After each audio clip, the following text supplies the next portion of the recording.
Welcome home to USA Global TV and Radio, a place where dreams take flight, with authentic storytelling, diverse perspectives and meaningful conversations, where global stories unite and bridges are built beyond all borders. Discover world-class education, entertainment, hope and inspiration. Together, we're building bridges worldwide. Subscribe to our channel, USA Global TV. Download our app, USA Global TV. Be our guest or join our team. Visit usaglobaltv.com. Thanks to our founder and executive producer, Dr. Jacalyn Kerbeck. Music score by Yeffy Tang from Cloud Road Music. Voiceover artist Mike Porter. Creative direction by Paul Garcia. USA Global TV and Radio, your home for global connection. All rights reserved. This video and its contents are the exclusive property of USA Global TV and Radio. Unauthorized use, duplication or redistribution in any form is strictly prohibited.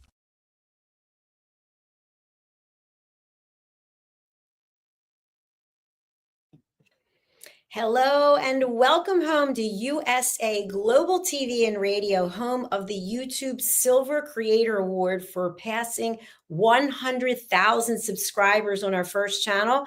And today we crossed over 30,000 on our second channel. Today is also a day of excitement because we have the #1 new release on Amazon for our book, Broadcast Brilliance, The Evolution of USA Global TV and Radio, which celebrates all of our team members and our incredible journey.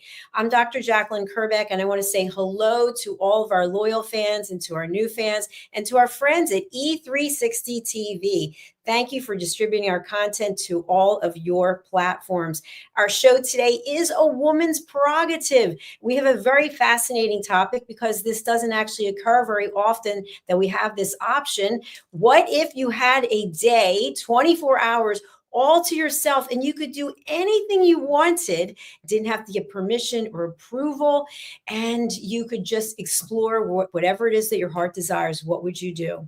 Well, exploring this fascinating topic with me is my dear friend. She's also a mentor for me. She's been a mentor since 2019, and she's been with me here since the beginning. Her name is Mariska, and she is in New Zealand, formerly in Australia, and she founded a company called Journey to Discover, and she's helping leaders. She's a transformation wizard, and she is somebody who has extensive experience in professional leadership. So she's someone you want to get to know. Let's welcome her to the show, Mariska. Hello. Hello, and thank you. And you are looking fabulous today. And this just feels like fabulous energy. Celebrating the book, celebrating 30,000 subscribers. This is just a good day. Yes, it is. It's a very good day, and 102,000 on our first channel. And again, that doesn't include E360, right? Where they're distributing to, or Zizzle TV, or Amazon Fire, or LinkedIn, Insta. We could go on and on. It doesn't include any of those. So thank you again for being here and for always having that smile and that pretty face of yours. Well, thank you for having me here and having me back. And I am really excited about today's topic because, well, as you said, that doesn't happen often, right? I mean, no. For most people, having a day to yourself, absolutely no one else to interfere, just you, and you can choose what you want to do for 24 hours. Yes. No responsibilities, no one to answer to. I think we should have two options because there might be one that's really a fun option, and then there may be one that's more mental health, wellness or something. I don't know. I'm just throwing it out there. Ooh. Well, we will definitely explore all potential possibilities. Yes. So let's start off by having you share with our audience the work that you do. And you're so talented, and your business has grown so much since I met you. Tell people how you can help them and what that looks like. So I work within the leadership space, and specifically with leaders that want to bring a little bit more of their humanness into the work environment, and also with leaders that stepping into leadership for potentially the first time. Now, this might be different phases of leadership. So sometimes we step in from a specialization into leadership, and other times we might step up in our leadership space.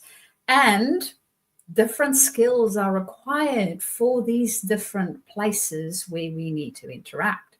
So if you think about early leadership, integrity, although it might be something that's important, might not feature as much, whereas our personal integrity, the higher up we climb on that ladder, becomes more and more important. So that's just one of the things that we might be exploring together. So that's normally the people I work with. And what is it that we do? Well, we work on how we show up as leaders. What's our leadership style? What might that look like for us? And then also not only having the theory around it, but really what does it look like in practice? Because I don't know about you guys, but I've read tons of books and watched loads of YouTube videos around how to improve, how to do things better. And it's all well and good. They have great examples, but sometimes it's really tricky to actually do it for ourselves because we have our own things that we're working through. And this might come up as fears or resistances or all sorts of different things. And that is really where I help you to figure out what that might look like for you in your life and in your space specifically. So it's very, very tailored to you as within your leadership space. So that's what I do and who I work with. And of course, if you are looking to connect, the contact details are down below. So you can do that either via my email, which is mariska@journey2, the number discover.com, or alternatively, my website or LinkedIn. And that for now, Dr. Jacalyn, is way too much about me. So let's jump in. Let's jump into the topic. So when you mentioned this topic to me, and this is probably going to sound morbid maybe in a way, but the first thing I thought of was going to the cemetery to visit my parents' graves because I haven't been there since we actually buried. Both my parents were cremated and we buried them, I think it was last year, and we buried them in a bench, which is above the ground. And at the time, I thought to myself, I'll never be back here. I was living in Florida, I think, at the time. And now I feel like, it's about an hour away. And I feel like I want to go there and just, I don't even know what you do because I'm not used to going to the cemetery. But I was thinking, by the time I get there and then it's in Pennsylvania, maybe I'd visit with some people I haven't seen. So that's why I said maybe two possibilities, because that might be answering or addressing one set of needs I have, whereas something else like getting a massage might answer something else. So yeah, so I don't know if that's a personal question or not, but how do you feel about visiting cemeteries? Any thoughts on it?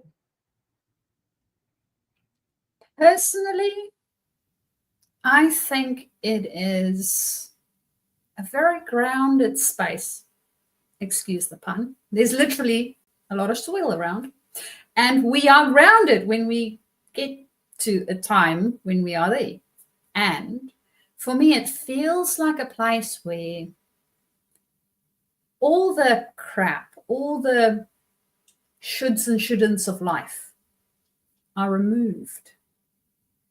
And it's almost like we get to be just us. That's the way I think about cemeteries, especially going to visit people that we unfortunately don't physically have with us anymore. For me, that's sort of the sense that it has. It has that they see me for me, the full me, the me without any masks or veneer or any bull around it, right? Just me. So I think a visit to the cemetery would actually be really good. And as you mentioned that, one of the things that me and my husband love doing is when we go to visit places. So say, for instance, we go to a little town that we haven't been to before.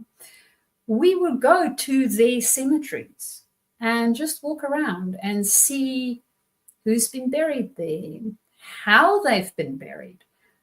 To give you a quick idea, in Pilgrim's Rest in South Africa, there's an old cemetery there.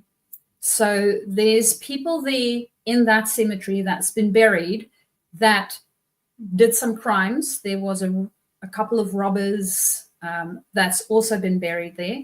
So if you look at the orientation of the graves, they're different to the rest. Another thing that stood out about that specific cemetery is it's on the side of a hill and it's extremely rocky. You do not just dig a hole in the ground and put somebody in. It takes a lot of effort to actually have somebody buried in that cemetery. So the way that they did it, how it looks, the care that's been taken, when you look at that, you sort of feel all the love that these people's loved ones had for them when they buried them. So to me, I think that's a good place to spend a day, Dr. Jacalyn. You know, what's interesting is that I know there are people who actually go to cemeteries. They do ancestry.com or one of those things, and then they go and search for gravestones with family surnames. Is it a surname is the last name? Yes, surname is the last name. Yep. Surname. So I think for me, the thing, and we might be getting deep, I don't know, but the thing about it is, if you have a loved one's ashes, for example, and they never get buried anywhere, then you don't really have to go anywhere because they're always with you. Some people have necklaces or they'll have whatever. One of my dogs, I had 3 dogs, as you know, and they were all cremated. And the one, I kept the ashes with me, paid like $150 for each one to be cremated. And, you know, they seal the box. And then when I moved, you know, whatever number of time, I'm like, what am I going to do with this box with these ashes in? You know, so I think I just threw it away.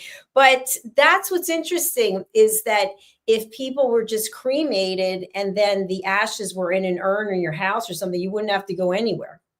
So do you think there's something to be said about physically going to a place to visit as opposed to you have the loved one's ashes there with you? I think it depends on the person. I know that I've spoken to some people and they are very adamant about the fact that they want to be cremated. And then I've spoken to other people and they're very adamant about the fact that they do not want to be cremated. They want to be buried. And I think it's a personal thing. I mean, so for myself, within my own belief system, it's the body that stays, right? I'm not going to do anything with literally this piece of meat suit. If I'm gone, I'm gone. I'm out. Gone. So whatever happens to it, I'm fine.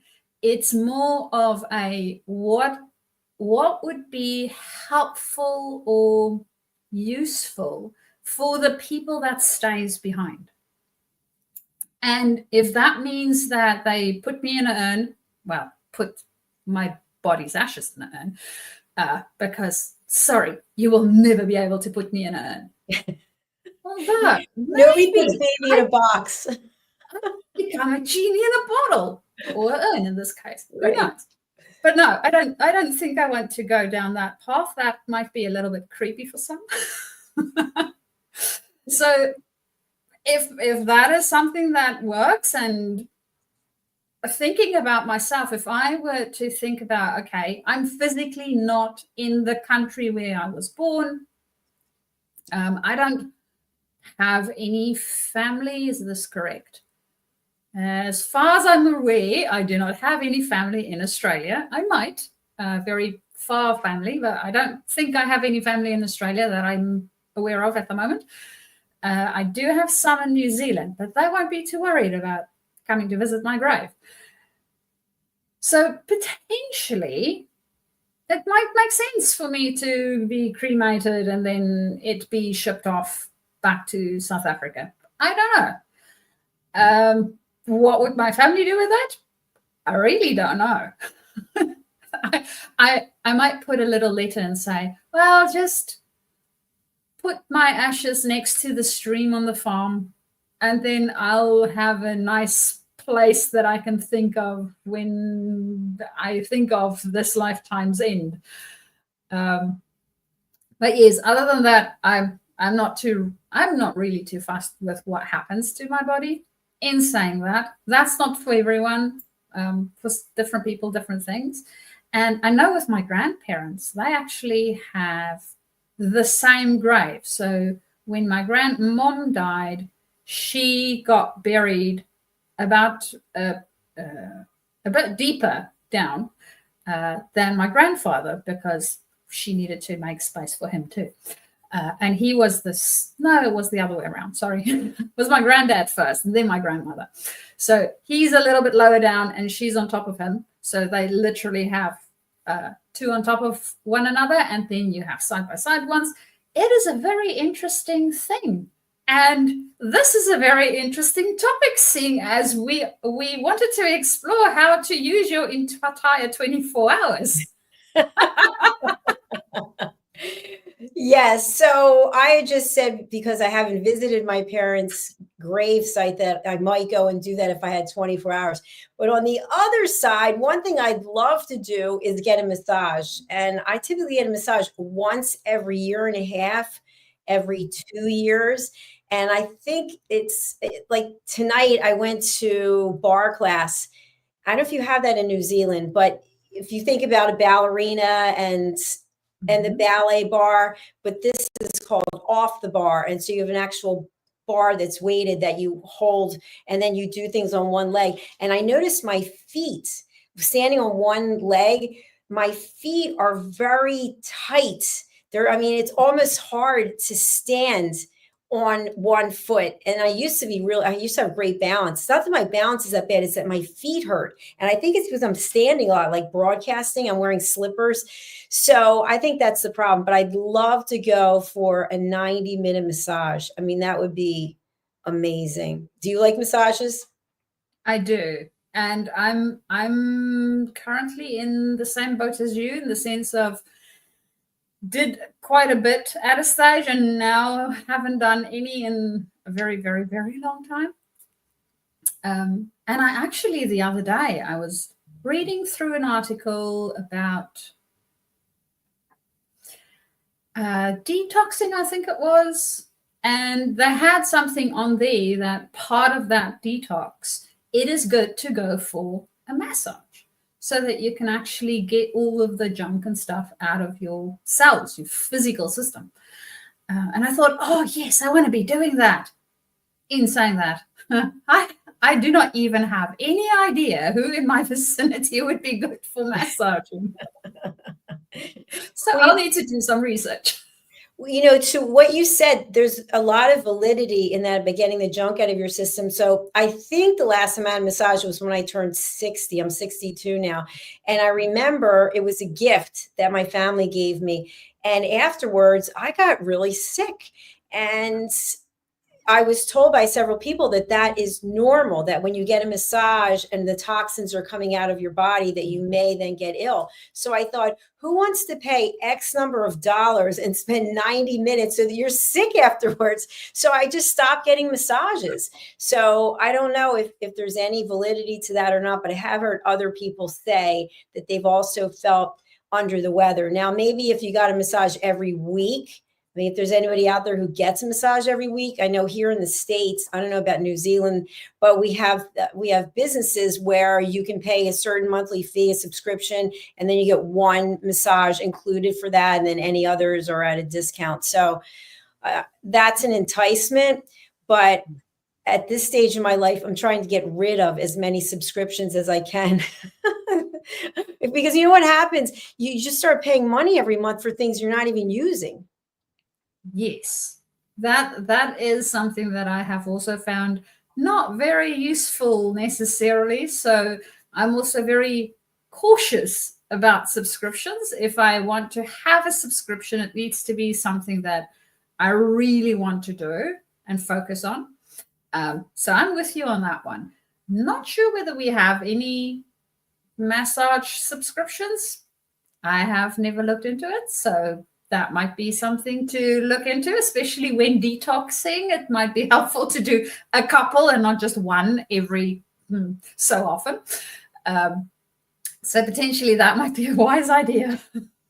Well, when I looked into the flower arranging, because you and I talked about that on another show, there were a number of places that offer it online, and all of them have a subscription.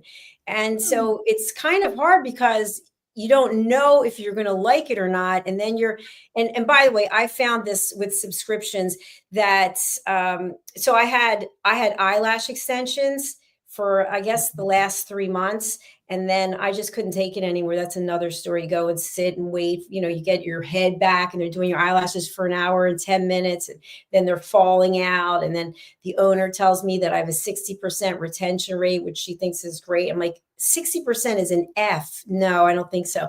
But anyway, my point is that when I went to originally cancel the membership, well, you have to send an email, and then you like all these things that make it challenging. And I think that's where they get you. There's some companies, I think, I don't want to say which radio platform it is because they're huge, but I think you have to call and speak to someone. So they don't make it that easy because they want to try to keep you. And that's the part that I find is annoying. Like here on our platform, if somebody decides they can't broadcast or they want to leave, just send an email, give us 30 days notice. That's it. There's nothing else. There's no begging. There's no, so I'm not a big advocate of subscriptions in a lot of ways. But if you were able to, let's say, get on a Lear jet and go somewhere for a fabulous romantic dinner, is that something that you would consider? Like the movie Pretty Woman. Remember that? Did you see it? Yes, I did. Ages back. Yes, good one. And yes, I would really enjoy that. There's my bigger problem would be there's a couple of places that I would like to visit. So I don't know which one I would pick. What are they on the list? You want to share? Well, I think that the first one would most probably be France. I'm not sure whether I want to go to Paris, though. I mean, Paris, yes, beautiful, all the rest of it. I would really like to go to Provence. Oh, nice. So that's potentially rather the place that I would want to go to when going to France. I would like to go to the UK. There's most probably going to be Stonehenge. I know when you guys think Stonehenge, romantic dinners, do not equate. For me, it does. So I'm good with that. There's also a small little place, I think it's between France and Britain, called Brittany. I'm not sure geographically exactly where it sits. Haven't looked at the map. But I would also love to go there. So that's the other place that I would like to go. And then, well, there's a few very far off the beaten track sort of places that I would also love to go that you don't typically get to with a jet.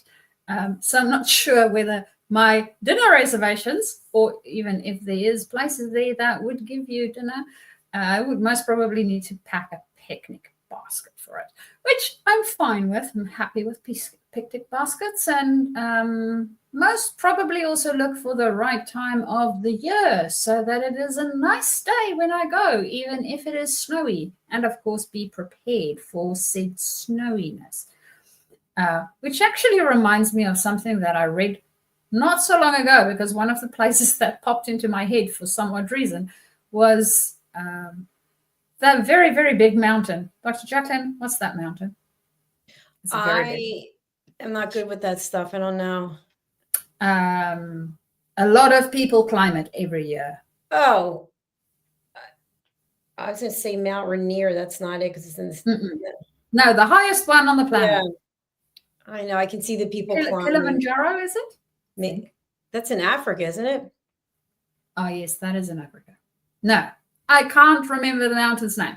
In any case, the thing that I read was that the person wanted to get to the top of said mountain, but not scale it. So they literally got a helicopter to take them. The only thing that they didn't take into consideration is one of the reasons why you actually need to climb it is because your body gets used to the altitude and the lack of oxygen that you will have, because there's not a lot of oxygen up there. So your body needs time to actually acclimatize to it, and the climb helps you to do that. So they went up with a helicopter. Person got out of the helicopter, fainted, and couldn't even enjoy it. So they had to get back into the helicopter and go down. Yeah, okay, that was a bit useless. I'll tell you what, I've been in a helicopter, I think once or twice, many, many years ago, I think in Hawaii, and I didn't like it. They have the see-through bottom. No, don't like it. Not your thing. Not my thing. And then another time, because I sold meetings and events, so we would go on the site inspection, and then we would go on the program with the clients. So I've been a lot of places, but there was a place where someplace you would ski. And oh no, it wasn't skiing. I think this was Palm Springs in California, and they take you on this gondola up somewhere, and it's literally see-through, and you're standing, so you're like holding on here, or you can hold on to the middle. And I did not like it. I do not want to do that again. That is not on my list of things to do for an entire day. And I know some people really like that. People like to be able to look down and see what's there, but I'm not afraid of heights. That's just that's not my thing to do. I'd rather be in the Learjet going to the Eiffel Tower to have dinner. I've done that before, and that's really incredible to look out over and see everything. Yes, I can imagine that would. I have not been to the top of the Eiffel Tower. I don't know about ever, but this lifetime definitely not. And yes, that would be something that I would really enjoy doing too. But as I said, I don't. There's so many great places to go and visit. So many places. How do you choose? Well, with the Eiffel Tower, when I went there the first time, I think I was married, and the tower itself is huge. And you walk up, and then the elevator goes up the side of the leg of one of the legs, and then it takes you to the middle. And that's where the restaurant is. It's called the Jules Verne. And so it's not all the way at the top. It's in the middle. And the view is incredible. I highly recommend it. And you can't just get in there. You have to make reservations, usually well in advance. I would imagine the summer in Paris than during the tourist season. And another restaurant that I think is really worth seeing, by the way, we're not paid spokespersons, it's called Restaurant Le Serre. And the ceiling opens. It's a huge, heavy ceiling. And so if you can imagine, you're sitting at your table, and then all of a sudden the ceiling opens, and already there are all these hanging down plants. It's beautiful. So the ceiling opens, and you can see all the stars. And it's really romantic. And then they close the ceiling. I don't know how many times they open, if it's once or twice a night, but that's something I really recommend. Oh, that sounds beautiful. But from where you live in New Zealand, if you were to take a Learjet, where could you actually travel to go to a romantic dinner? And because you're not able to go to Europe in that amount of time, are you? Well, see, now that gives 24 hours a whole new meaning. We can just be chasing the sun. Exactly. Or the night, depending on what it is that floats your boat. It actually reminds me, back in South Africa, we went to the, now what the hell is that in English? It's called the Starrewag in Afrikaans, which is not helpful to you or anyone else really. It is where you look at all the stars. They have a planetarium? No. Yes. Okay. Yes. One of those. But it's one of the big ones in the Southern Hemisphere. So there's two that they actually do research and stuff. That's the one. And then there's another one here in Australia. So what I want to do is I want to go and visit the one that's in Australia. We went to the one in South Africa. It is really a great experience. There's literally, in the little town that's next to it, very little. They do not have the fuel stations open after a certain time at night. It only opens later during the mornings. During weekends, they have certain hours. It's almost like they roll up the roads, they go to bed, and then they unroll the roads, not literally, in the morning again. Very quiet little place. There is definitely not a lot of light pollution, hence why you can watch the stars there. And it is an experience that you can definitely put on your bucket list. If you don't have it on there yet, then put it on there. And that's the other place I would like to go and visit while here in Australia is I would like to go to the one that is here. I think it's somewhere in the middle of the desert, in the middle of the country, which if you don't know, Australia is fairly big. So I will still need to figure out exactly where it is and how to get there. But I love that. And that is something that I can say I can pretty much do for almost 24-hour cycle is just look up at the stars. There's so many wonderful things up there. And it is beautiful. So that's something that I would like to do. I think maybe my head might hurt after laying for 24 hours on the back of my, well, on my back all the way.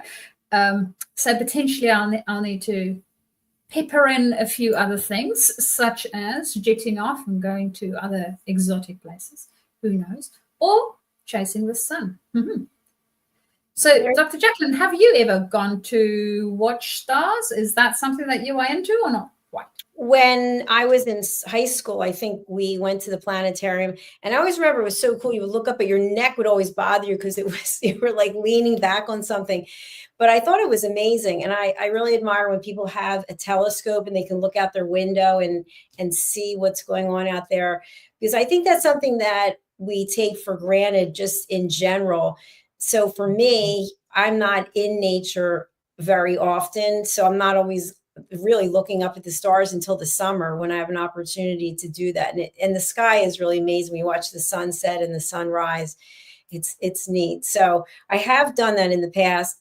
Something that I think I'd like to do, I was watching a show on Netflix, and I think I told you, I don't watch regular television, but I like to watch reality TV shows because I think it's just amazing to watch if it's a competition. And this one is Battle Campground, I think. And they have reality TV stars from other reality TV shows. And then they come to this camp. It's set up like a camp, and they have to do these competitions, and they're competing for $250,000, and they form teams, and they turn on each other, and then they're individuals. But I always thought it would be cool to be on a reality TV show. And the one I wanted to be on, which is, there's no way it's not 24 hours, it's a long time. So it was Squid Games. Did you ever see Squid Games?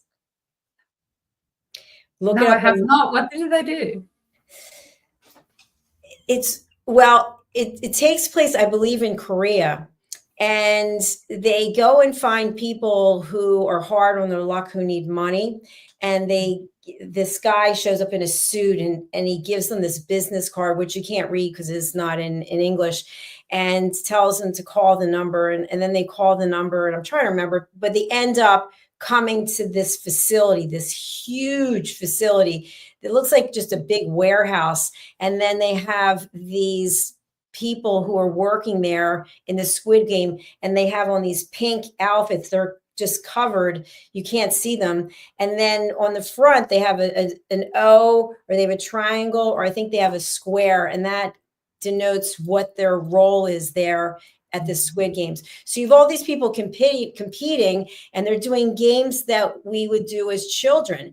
So the one is called Red Light, Green Light, and all the contestants, they're all dressed the same, and then they have numbers on their shirt. And so they're all way back at the starting line, and there's a huge robot at the end, and her head turns around. So female, and her head turns around. So she's not looking at them, and she'll say, red light. So everyone stays there. And then she goes, green light. And they all start running. And then when she says red light, you can't move. If you move at all, she's got, the eyes of whatever. So if you move at all, you're automatically shot and killed.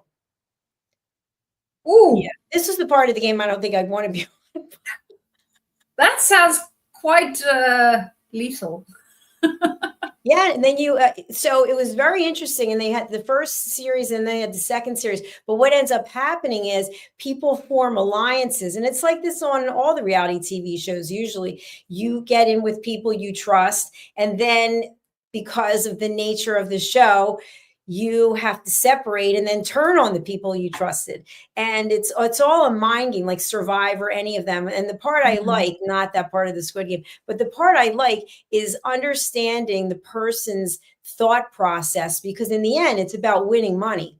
And so you like the people you're with, or you don't like them, but in the end, you're there for the money. You probably took off from your work for 3 months. You had to go through this scrutinization process and psychologists and all these things so that you can compete for this money. So that's the part that I like about it, is to just see how the human mind works and how people come up with strategies of doing what they're going to do.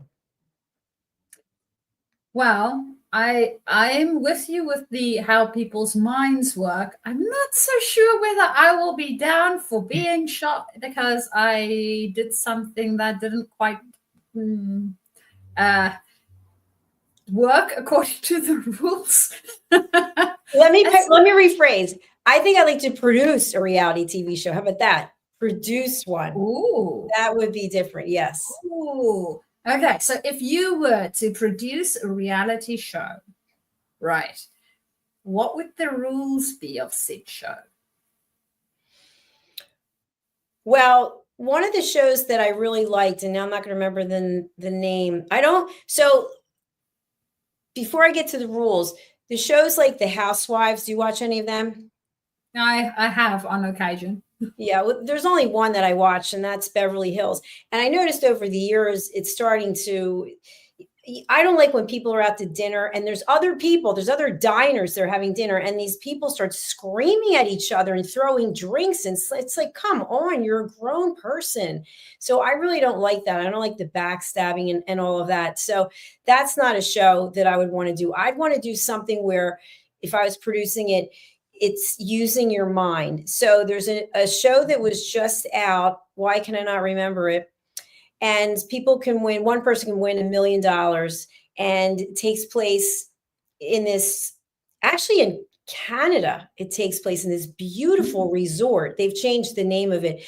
But if I were producing a reality TV show, the rules would be everyone has to treat each other with respect, and you have to think of the end game, but at the same time, you have to think about how you're going to be viewed, because these people go right on, they become stars. They're reality TV stars, and people are following them, even people selling real estate on these real estate shows.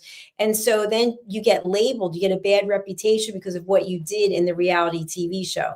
So I think people would have to be aware that, before they decided to do something against someone else, that might be how they're remembered, whether they won the money or not. Does that matter? It's always fascinating to see how people think about how they go about, playing the game in the reality show. Because as you mentioned, it is a game. There is something up for grabs, right? Even the Love Island things. Right. Yes, there's the love piece of it, and there's also money. If you get to be the couple, there's going to be money attached to it, and hopefully you have a strong connection. But if you just play the game, you might not, and the other person might be not very happy about it. Very So true. Understanding that there's rules to it and how you engage. And I always find it fascinating so how would if I were to be a participant in something like that, how would I feel about my own conduct in that situation, right? Would I be okay with me? if something happens, and is that amount of money worth my integrity? Is it worth who I am as a human or not? I mean, for some people, they don't see it as a problem. I will most probably not participate in said show. Maybe a cooking one. That would be fun.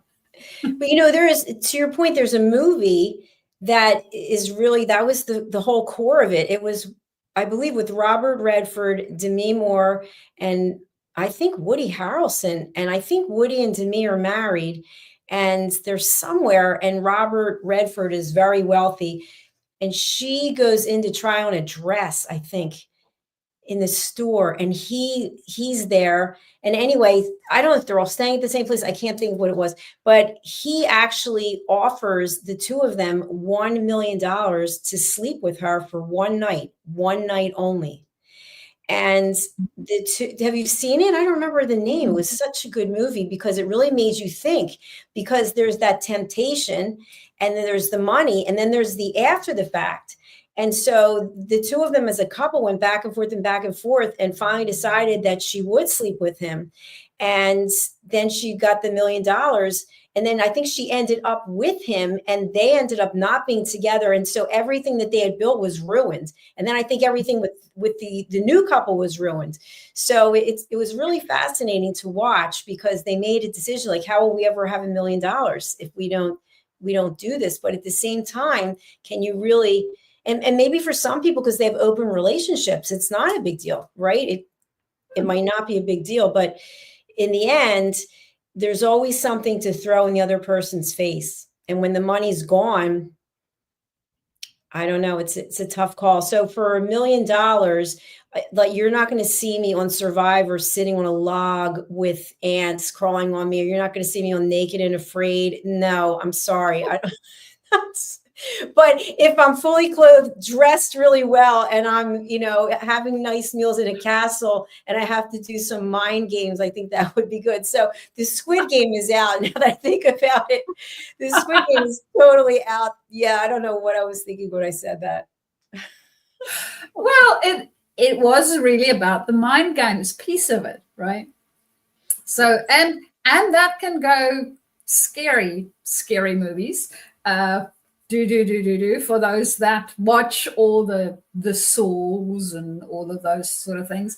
That's mind games on steroids, where you need to inject, cut off, you name it, to survive, type of thing. Not my idea of fun, especially not if I'm the one that needs to be cutting pieces of myself. It's fine. Just chop my head off. I'll just be done with it then. What if you're a chicken and you're still walking around? Well, you know what? I wanted to bring something back about the money, because this actually happened today. And, you know, you and I have been together for a long time, and you're an excellent coach. So today, we're talking about money. The new book has earned this status. And first it was a top new release, and now it's a #1 new release. So I happened to be speaking to a friend of mine, and my friend said, well, what's going on with you today? And I said, you know what? I'm super excited, because you have to remember, my mom's gone. I live by myself, right? I spend a lot of time alone and working, which I love. I love working. So I was really excited just to share this information. And my friend said, well, how many books did you sell? And I said, I don't know. I'll look at the report, but the paperbacks don't actually count until they're shipped. So someone orders a paperback, let's say today, but it's not shipped until Wednesday, it doesn't get counted. Someone leaves a review, the Amazon platform has to review the review, because I know a few people who did leave reviews, like you and I and other books, and the reviews are not there yet. So ultimately, at the end of the month, all the information will be there. So the person kept asking about, well, how many reviews? And I said, I think you're actually missing the point. The point is that this was a concept and an idea. And by working on this and finishing it and spending the 15 hours doing the social media marketing, now it actually is deemed it's #1. And the person said, but how much money will you make from it? I said, I can't have this conversation anymore. So the person said, I wouldn't be doing it. I wouldn't be doing it unless I was going to get rich. And I said, well, I'm not in the same mindset as you. So someone could offer me $1 million for something, and I would probably say no, because I'm more of a heart-centric person. Yeah, that's my thinking too. It's really around, what is it that's important to us that makes the difference to whether we will engage with the thing or not. For me, financial incentives, well, it's not that important. Yes, I need a roof over my head and food in my body and all the rest of the basic stuff. But $1 million, okay, great. What the thing is, that $1 million is attached to something, right? Sure. What is it that you are paying, basically, to get to it? And that, to me, is the more important question. So if that isn't in line with who I am as a human being, then no, sorry, forget it. You can offer me any amount of money. I won't go for it, because of exactly that reason. So, and I think that's to your point on the book. We don't always do things for a financial incentive, right? The book wasn't a get quick rich scheme thing. That's not why you did it. Because if it is, then I don't think publishing is necessarily the place to be. No. I'm not saying that there isn't people that makes lots of money within that space, but that's also not everyone. No. So understanding why we do things, really, really important. And you and I have written books together, and we didn't do it to make money. And now I think I have 16 books. I don't know if it's 16 or 17. And I'm not a full-time author. I'm not even applying for awards. It's not important to me. What's important to me, and I'll just I know we're over, but we've got a few minutes for our contract here. So with E360, and our next show is delayed. So anyway, the whole reason I wrote the book, I think, is interesting. I am invited to do a book signing at the end of the month. And I was invited last month or the month before, I forget. And I was specifically told by this person who's hired me before to teach classes in person that I couldn't have any signage with USA Global TV and Radio, because they're aware of the television network, but they know me from Dr. Jacalyn LLC, writing books and teaching classes. And I said, well, I really wanted to bring some of my, like I have these banners, right? So I wanted to bring these 2 banners. They're already made, it's great just to put them up. And I said, so I've got coffee mugs, I've got some other things, and I've got all my books, of course. And she said, well, you don't have a book on USA Global TV and Radio. And I thought about it, and I said, not yet.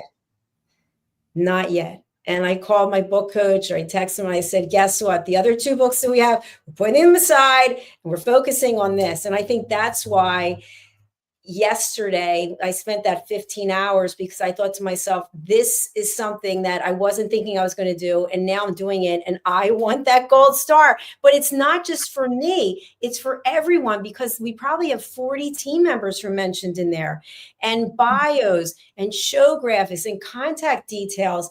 And you never know where that's going to lead. So anyway, there it is. And now I will be able to have all the USA Global TV and Radio things there too. And that was the incentive, not to make money from the book. No. It was really to get the word out there. And that's a great way of doing it. It's true. And I sent an email, by the way, to this person. And I don't know this person. They hired me, right? So they've paid me for other things. And so I just sent an email and said, by the way, thank you, because what you told me really was a motivation for me to write this book. And I'm so glad I did, because it really, at the same time as when we got the YouTube Creator Award. And as I wrote in the book and on some of the social media posts, that award isn't about me. That award, I didn't get 100,000 subscribers. Okay. We all did with our work, and with the search engine optimization team, and with the SEO team, and not the SEO, the social media team, and the producers, and all the show hosts, and the guests, and the fans. So that's not just about me. And I try to look at everything, and people say, well, how much money are you making for what you're doing? I love when people just come out with that. Like, I'm never walking up to someone going, how much money do you make? How much money do you have? I don't know if people are just intrigued, but I just say to them, listen, I'm making a living. I'm happy with what I'm making. I could always be making more. I'm not making what I used to make, but I don't answer to anyone. I don't leave. I get up at 8 a.m. I'm not driving anywhere. There are trade-offs. There's no amount of money for the lifestyle that I have now. It's literally priceless. See, and that is what people don't always understand. It's understanding that these things are important and what it is that's important to them. Very true. I'm not sure if we lost Mariska or not. Are you there? I am, but I'm seeing that my video is gone for some odd reason. So I'm only seeing a black box. I don't know what you are seeing. I see you in mid-sentence. Oh dear. Hopefully I'm not pulling my face really bad. No, it's okay. There's no wrinkles there. So I guess it might be a good time to say goodbye. We only have a minute and a half before our stream is cut. So Mariska, would you like to share with people how they can reach out to you and who's a good client for you? Yes, I will do that. So good clients for me is anyone that's moving into leadership or already in the leadership and moving up in your leadership career, and you want to bring a little bit more of your humanness into your leadership space. Of course, you can get hold of me via my website, which is journeytodiscover.com, the number 2. You can also contact me via my email, which you will see in the banner down below. It's Mariska, MARISKA, @journey2discover.com. Or alternatively, you can also find me on LinkedIn. So on LinkedIn, I am Mariska de Preo, and you can send me a direct message and we can take our communication from there. Thank you, Dr. Jacalyn. You are more than welcome. Let us bring up your LinkedIn. Here it is. And you can contact Mariska there. By the way, it says Australia, my friend. I think you have relocated to New Zealand. Other way around. So from New Zealand to that's Australia. Right. Oh my gosh. I'm the one who needs to get it together. Oh my gosh. In my mind, you're always in New Zealand. You're my New Zealand girl. In fact, when I created the promo for the broadcast, I put New Zealand. My apologies. All right. Well, we are going to take off and say goodbye. Mariska, are you coming this week for your Talking Heads?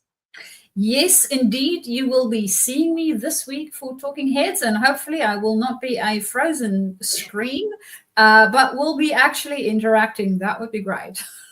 All right. Thank you so much. We'll see you again soon. Enjoy the rest of your day and have fun in Australia. I will. Thank you. You too. Bye. All right, folks, we have to say goodbye very quickly. I just want to share, if you have the opportunity to go over to Amazon, I believe in all the countries, you can go there. There's the ebook, Broadcasting Brilliance, The Evolution of USA Global TV and Radio. That's the Kindle version, and that's a #1 new release. And we also have the paperback version of Broadcasting Brilliance, The Evolution of USA Global TV and Radio, #1 new release. Just go to Amazon, put in my name, Dr. Jacalyn Kerbeck, and you'll be able to find them. And we'd love for you to, the ebook, I think, is $1.99. Be part of our community, understand what we're doing, get involved. We'd love to have you. All right, we're saying goodbye for now. Thank you very much. Thank you to our friends for E360 TV for letting us run over a little bit. And we will see you for our next show. Bye for now. Thank you, viewers and listeners of USA Global TV and Radio, for joining us today. We're honoured to have your time and attention as part of our global community. At USA Global TV and Radio, we believe in the power of authentic conversations, meaningful connections, and creating a world of possibilities together. Want to be part of something bigger? Join our team of elevated listeners at usaglobaltv.com, a space where your voice matters and your ability to listen transforms relationships. Stay connected with us across all our platforms for thought-provoking discussions, expert insights, and empowering stories. Subscribe to our channels at youtube.com/c/USAGlobalTV. Follow us on social media and explore the endless opportunities we're creating for growth, learning, and inspiration. Together, we're not just broadcasting, we're building bridges and changing lives one conversation at a time. For inquiries, contact us at info@usaglobaltv.com. Music by Johnny Dyes. Produced by Executive Producer and Director Dr. Jacalyn Kerbeck. Voiceover by Mike Porter. Creative Direction by Paul Garcia. All rights reserved. Copyright 2025. Visit usaglobaltv.com to view our full terms and conditions.